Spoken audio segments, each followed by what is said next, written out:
చూస్తూ ఉంటే కన్నులు రెండు తిప్పేస్తావే, నీ చూపులపైనే రెప్పలు వేసి కప్పేస్తావే.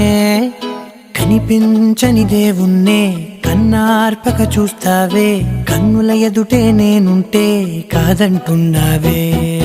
చూపే బంగారం